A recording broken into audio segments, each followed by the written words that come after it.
ఇప్పుడు సీఎం అసెంబ్లీలో మాట్లాడాడు. ఓకే.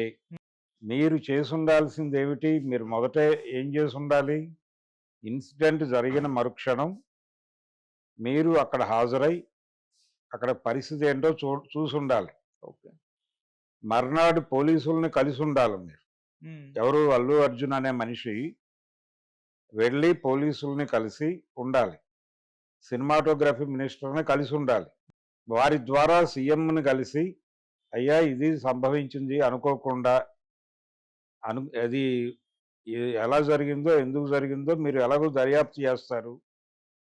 ఇన్ కేస్ దానిలో మా తప్పేదైనా ఉండడానికి అవకాశం ఉంది.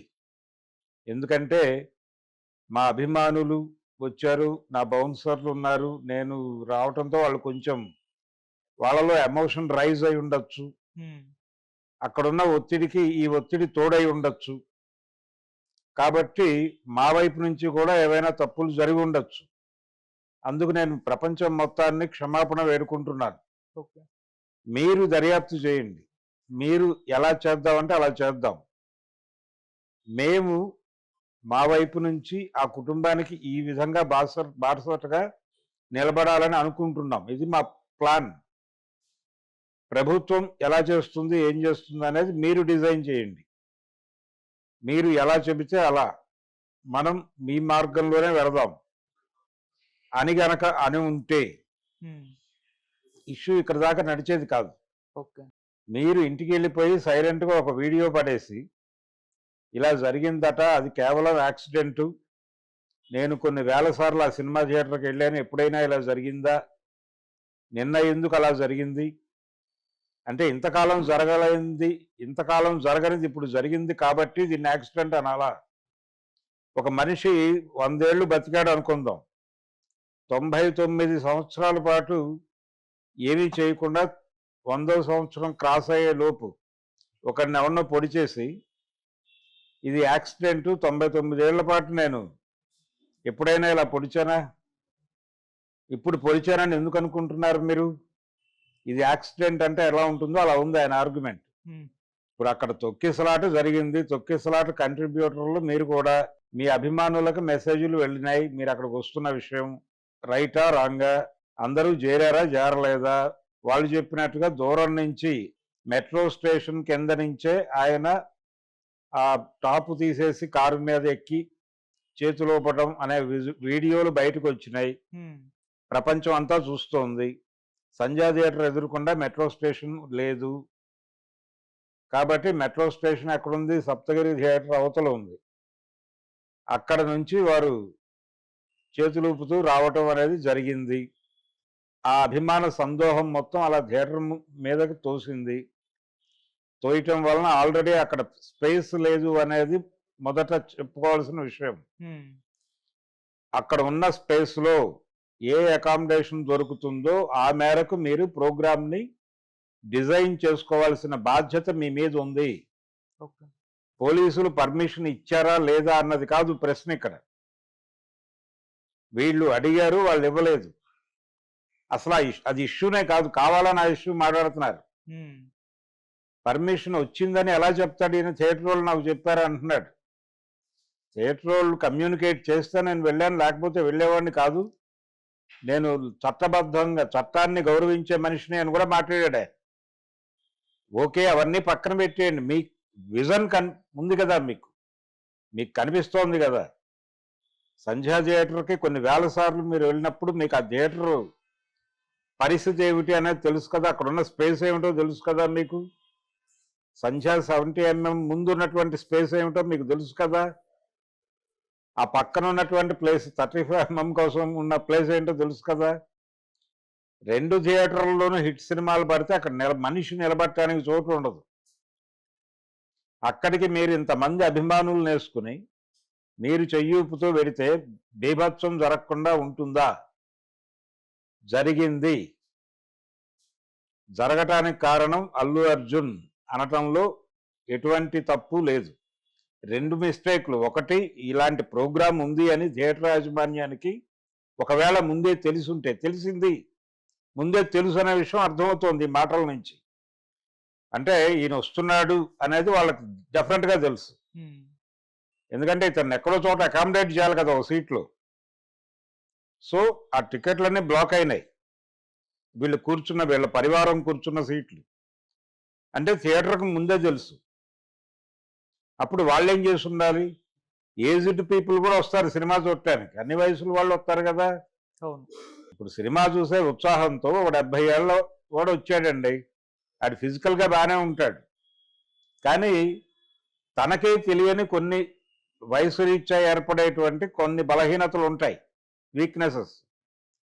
ఆ టైంలో ఇలా ఒక గుంపు మీద పడితే అటు తట్టుకునే కింద పడిపోయి చచ్చిపోవచ్చు. సో ఇటువంటి కండిషన్లో థియేటర్ యాజమాన్యానికి వీళ్ళు వస్తున్నారని తెలిసినప్పుడు ఆ బయట ఉన్న వాళ్ళలో ఫ్యామిలీస్ ఇలాంటి వాళ్ళని లోపలికి అలౌ చేసేయచ్చు కదా. ఎందుకు బయట పెట్టారు వాళ్ళని? లోపలికి పంపించినట్టుగా అక్కడ లేదు, అక్కడే తిరుగుతున్నారు వాళ్ళు. అవును. వీళ్ళు అప్పుడే ఎంటర్ అయ్యారని చెప్తున్నారు అందరూ. ఈ ఫ్యామిలీ అక్కడ కొంత స్పేస్ క్రియేట్ చేసి ఉండాలి వాళ్ళు కనీసం. అంటే వచ్చిన వాళ్ళకి వచ్చినట్టుగా వేరే వైపు నుంచి దానికి ఇంకో మార్గం, అంటే లోపలికి థియేటర్ లోపలికి ఎంట్రన్స్ కాదు. అంటే క్యాంపస్లోకి ఎంటర్ అవడానికి ఒకటే గేట్ ఉంది, కానీ థియేటర్లోకి ఎంటర్ అవడానికి 3-4 వేస్ ఉన్నాయి.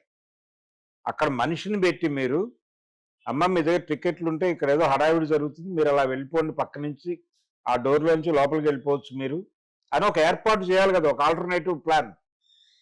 అదేమీ లేకుండా ఎవరికి వాడు నోరు వెళ్ళబెట్టుకుని హీరోని చూస్తూ అక్కడ జనాల భద్రతను గాలికి వదిలేసిన బాధ్యతారాహిత్యం ఎవరిది?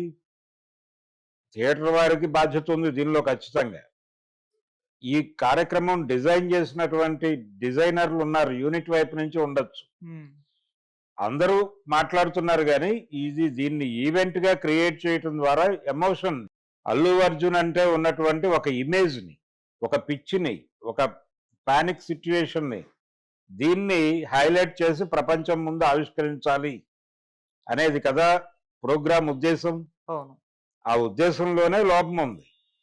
ఆ ఉద్దేశం మీకు ఉన్నప్పుడు దానికి తగిన థియేటర్ని ఎంచుకోండి. మీకు సెంటిమెంట్ సంధ్యా థియేటర్ అయి ఉంటే మీరు అలా బయట నుంచి ఊరేగింపుగా రాకుండా థియేటర్లో సడన్గా ప్రత్యక్షమై జనాలతో ఇంటరాక్ట్ అయ్యి అంతర్ధానం అయిపోయి ఉంటే ఈ పరిస్థితి వచ్చేది కాదు కదా. అలా జరిగింది. టోటల్గా వాళ్ళు ఆ అమ్మాయి మరణాన్ని విధివశాత్తు జరిగిందిగానే ఆవిడ ఆయుష్ తీరి ఆవిడకి భగవంతుడు సంధ్యా థియేటర్ ప్రాంగణంలో చావు రాసిపెట్టి ఉండబట్టి జరిగింది తప్ప లేకపోతే జరిగేది కాదు అన్న టోన్లో మాట్లాడుతున్నారు అందరూ. ఏది క్రైసిస్ మేనేజర్గా పేరుగాంచినటువంటి అరవింద్ గారు కూడా అదే మాట్లాడుతున్నాడు దాదాపు. పాపం మా అబ్బాయిని ఎందుకు టార్గెట్ చేస్తారు, వారి తప్పేముంది? అంత పెద్ద హిట్ 1800 కోట్ల దాకా వెళ్తుంది ఆ సినిమా. ఎలాగూ వసూళ్లు బాగున్నాయి సినిమాకి నిస్సందేహంగా. నిన్న వీకెండ్ కూడా అద్భుతమైన వసూళ్లు వచ్చినాయి. జనం చూస్తున్నారు ఆ సినిమాని. సినిమాలో లోపాలు ఉన్నాయా ఇంకోటి ఉన్నాయా అనేది పక్కన పెడితే జనం ఆ సినిమాని అంతర్జాతీయ స్థాయిలో ఆదరిస్తున్నారు. అది బిగ్ సినిమా, దానిలో ఎవరికి సందేహాలు ఉండాల్సిన అవసరం లేదు. అలాగే ఇంకొక బ్లాక్ మెయిల్ చేసే మాట అన్నాడు ఆయన ప్రెస్ మీట్లో, అల్లు అర్జున్ అన్నాడు ఆ మాట. అరవింద్ గారు కూడా అన్నాడు. అరవింద్ గారు ఆ మాట అనకుండా ఉంటే జెంటిల్గా ఉండేది. ఆ మాట ఏంటంటే, మేము చాలా కష్టపడి పాన్ ఇండియా సినిమాలు తీస్తుంటే, తెలుగు సినిమా ఖ్యాతిని అంతర్జాతీయ స్థాయికి తీసుకెళ్తుంటే, గ్లోబల్ లెవెల్కి తీసుకెళ్తుంటే, గ్లోబల్ సినిమాల రేంజ్కి తెలుగు సినిమాని పట్టుకెళ్తుంటే మమ్మల్ని అభినందించి ఆదరించాల్సింది పోయి ఇలా కేసులు కట్టి వేధిస్తారా అన్న వాక్యం దొర్లింది. పాన్ ఇండియా సినిమాలు చేయమని మిమ్మల్ని ఎవరు అడిగారు? పాన్ ఇండియా మార్కెట్కి ఎందుకు ఎగబడ్డారు హీరోలు అందరూ? రెమ్యూనరేషన్లు భారీగా పెరుగుతాయి కాబట్టి ఎగబడ్డారు. ఆ లెవెల్ రెమ్యూనరేషన్లు వర్కౌట్ అవ్వాలంటే సినిమా పాన్ ఇండియా అయితే తప్ప కుదరదు. అందుకని ఇది ఇప్పటి మాట కాదు. గతంలో ఒకసారి ఎన్టీఆర్ దగ్గరికి ఒక ప్రతిపాదన వెళ్ళింది యంగ్ హీరోస్ నుంచి. అయ్యా మీరు రెమ్యూనరేషన్ పెంచుకుంటే మేము కూడా కొంచెం హైక్ చేసుకుంటామని. అప్పుడు ఆయన అన్నది ఏంటంటే, మార్కెట్ సైజు పెరగదు కదా, ఏదైనా జరగాలి. మార్కెట్ సైజ్ అయినా పెరగాలి, లేకపోతే టికెట్ల ధరలు పెరగటం ఏదో ఒకటి. సినిమా మీద వచ్చే రెవెన్యూస్ పెరిగినప్పుడు మాత్రమే మనం రెమ్యూనరేషన్‌లు పెంచితే ఆళ్ళు ఇబ్బంది పడకుండా ఉంటారు. ప్రొడ్యూసర్‌లు అని చెప్పాడాయన.